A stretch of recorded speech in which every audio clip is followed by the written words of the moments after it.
अस्सलाम वालेकुम नाज़रीन।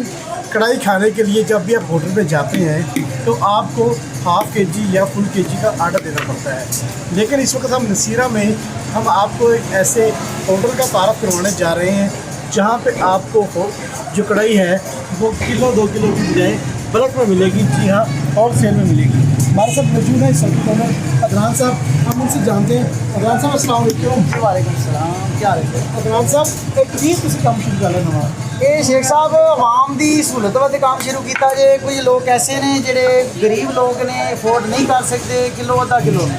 ਅਸੀਂ ਉਹਨਾਂ ਦੀ ਸਹੂਲਤ ਵਾਸਤੇ ਇਹਦੇ 'ਚ ਪਾਂ ਦਾ ਵੀ ਇੰਤਜ਼ਾਮ ਕੀਤਾ ਹੈ, ਯਾਨੀ ਕਿ ਅਸੀਂ ਉਹਨੂੰ ਇੱਕ ਪਲੇਟ ਦੀ ਸੂਰਤ ਦੇ ਵਿੱਚ ਪੇਸ਼ ਕੀਤਾ ਹੈ। ਇੱਕ ਬੰਦਾ ਆਉਂਦਾ 800 ਦੀ ਅੱਧਾ ਕਿਲੋ ਨਹੀਂ ਲੈ ਸਕਦਾ ਜਾਂ 900 ਦੀ ਅੱਧਾ ਕਿਲੋ ਨਹੀਂ ਲੈ ਸਕਦਾ, ਲੇਕਿਨ ਦਿਲ ਅੱਲਾ ਨੇ ਉਹਦੇ 'ਚ ਰੱਖਿਆ, ਉਹਦਾ ਦਿਲ ਕਰਦਾ ਕਿ ਮੈਂ ਵੀ ਵਾਈਟ ਕੜਾਈ ਖਾਵਾਂ। ਅਸੀਂ ਵਾਈਟ ਕੜਾਈ ਬਣਾ ਰਹੇ ਹਾਂ, ਬਿਹਤਰੀਨ ਕਿਸਮ ਦੀ ਬਣਾ ਰਹੇ ਹਾਂ। ਤੇ ਚੈੱਕ ਕਰੋ, ਤਕਰੀਬਨ ਇਹਦੇ ਬੋਨਲੈਸ ਹੈ। अच्छा, सीने का गोश्त, कोई ये हड्डी वाला गोश्त नहीं है। ऐसी सिर्फ 300 रुपये की प्लेट बेच रहे हैं, सिर्फ आवाम की सहूलत वास्ते 300 की प्लेट बेच रहे हैं। ਇਹਦਾ ਵਜ਼ਨ ਤਕਰੀਬਨ ਇੱਕ ਪਾਉ ਤੋਂ ਜ਼ਿਆਦਾ ਹੁੰਦਾ ਹੈ। ਇਹ ਅਗਰ ਪਲੇਟਾਂ ਵਿੱਚ ਕੋਈ ਲੈਂਦਾ ਹੈ ਤਾਂ ਉਹਨੂੰ ਬਹੁਤ ਸਾਰੀ ਵਾਰਾ ਖਾ ਜਾਂਦੀ ਹੈ, ਕਿਉਂਕਿ ਉਹ 1200 ਰੁਪਏ ਦੇ ਰਾਉਂਡ ਅਬਾਊਟ ਕਿਲੋ ਪੈ ਜਾਂਦੀ ਹੈ। ਉਸ ਤੋਂ ਬਾਅਦ ਇਹਦੇ ਵਿੱਚ ਅਸੀਂ ਵਾਈਟ ਕੀਮਾ ਵੀ ਲਾਉਂਦੇ ਹਾਂ, ਉਹ ਵੀ ਅਸੀਂ ਤਕਰੀਬਨ 250 ਰੁਪਏ ਦਾ ਪਲੇਟ ਵੇਚਦੇ ਹਾਂ। ਇਹ ਸਾਈਜ਼ ਹੁੰਦਾ ਪਲੇਟ ਦਾ। ਇਹ ਪਲੇਟ ਇਹ ਚਲਾਉਂਦੇ ਹਾਂ, ਇਹਦੇ ਨਾਲ 2 ਬੰਦੇ ਆਰਾਮ ਸਕੂਨ ਨਾਲ ਰੋਟੀ ਖਾ ਸਕਦੇ ਨੇ। ਇਹ ਪਲੇਟ ਹੈ ਸਾਡੀ, ਇਹਦੇ ਨਾਲ 2 ਬੰਦੇ ਰੋਟੀ ਖਾ ਸਕਦੇ ਨੇ। ਇਹ ਸਿਰਫ 300 ਰੁਪਏ।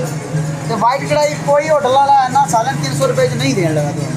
वाकई अच्छा, मैं देख रहा कि तुम छत ले काफ़ी कुछ जड़ियाँ ने जो अरब का कल्चर है वो इतने तुम तारफ करा रहे हो। ये दसो कि तुम बारबेक्यू भी कर रहे हो, जूस नाल दे रहे हो, ना स्वीट का इंतजाम नहीं चलते, तो बाकी भी कर रहे हो। ਅਸੀਂ भी ऐसा रंग ਅਸੀਂ ਇਹੀ ਚਾਹੁੰਦੇ ਹਾਂ ਕਿ ਸਾਡੇ ਕੋਲ ਜਿਹੜਾ ਆਵੇ ਇੱਕੋ ਪਲੇਟਫਾਰਮ ਤੋਂ ਹਰ ਚੀਜ਼ ਤੁਹਾਨੂੰ ਲੱਭ, ਉਹਨੂੰ ਅੱਗੇ ਪਿੱਛੇ ਜਾਣਾ ਨਾ ਪਵੇ।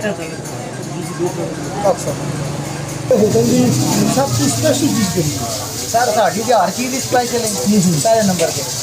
ਅਸੀਂ ਇਹਦਾ ਸਟਾਰਟ ਜਦੋਂ ਕੀਤਾ ਤੇ ਇੱਕ ਫਿੰਗਰ ਚਿਪਸ ਕੀਤਾ ਆ। अच्छा ਉਹ ਸਾਡੀ ਫਿੰਗਰ ਚਿਪਸ ਜਿਹੜਾ ਹੈ ਉਹ ਅਲਹਮਦੁਲਿਲਾ ਇੱਕ ਮਸ਼ਹੂਰ ਆਈਟਮ।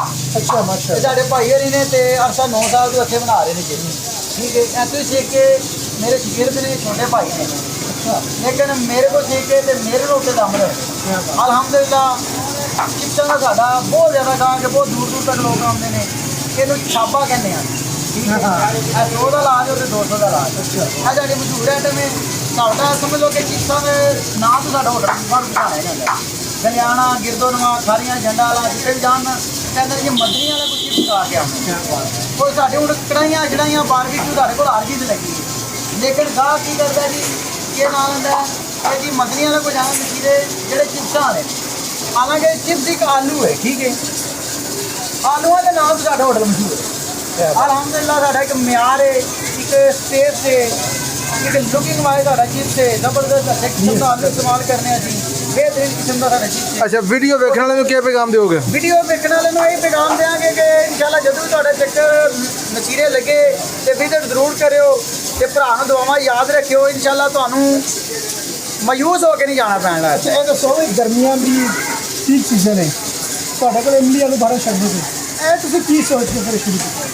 ਇਹ ਅਸਲ 'ਚ ਸ਼ੇਖ ਸਾਹਿਬ ਗੱਲ ਹੈ ਕਿ ਇਮਲੀ ਆਲੂ ਬੁਖਾਰਾ ਸ਼ਰਬਤ ਇੱਕ ਐਸੀ ਚੀਜ਼ ਹੈ ਕਿ ਜਿਹੜਾ ਮਿਹਦੇ ਨੂੰ ਫਿੱਟ ਰੱਖਦਾ। ਹਾਂ, ਉਹ ਸਾਰੀਆਂ ਸਪਾਈਸੀ ਚੀਜ਼ਾਂ ਨੇ, ਮਸਾਲਾਦਾਰ ਚੀਜ਼ਾਂ ਨੇ। ਸਾਡਾ ਮਕਸਦ ਇਹ ਰੱਖਣ ਦਾ ਕਿ ਬੰਦਾ ਮਸਾਲਾ ਜਾਤ ਖਾ ਕੇ ਇਹਨਾਂ ਦੇ ਮਿਹਦਿਆਂ ਨੂੰ ਕੋਈ ਫਾਲਟ ਨਾ ਹੋਵੇ। ਕਿਆ ਬਾਤ ਹੈ। ਠੀਕ ਹੈ, ਉਹਦੇ ਵਾਸਤੇ ਅਸੀਂ ਇਮਲੀ ਆਲੂ ਬੁਖਾਰਾ ਦਾ ਸ਼ਰਬਤ। ਵਾਹ ਜੀ ਵਾਹ, ਜ਼ਬਰਦਸਤ।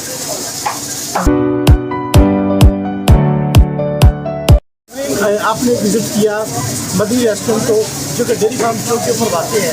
तो जहाँ भी आप जब भी कभी आप नसीरा का विज़िट करें तो कम से कम एक दफ़ा इस होटल पर जरूर बुलाएं, ताकि आप बार बार आ सकें।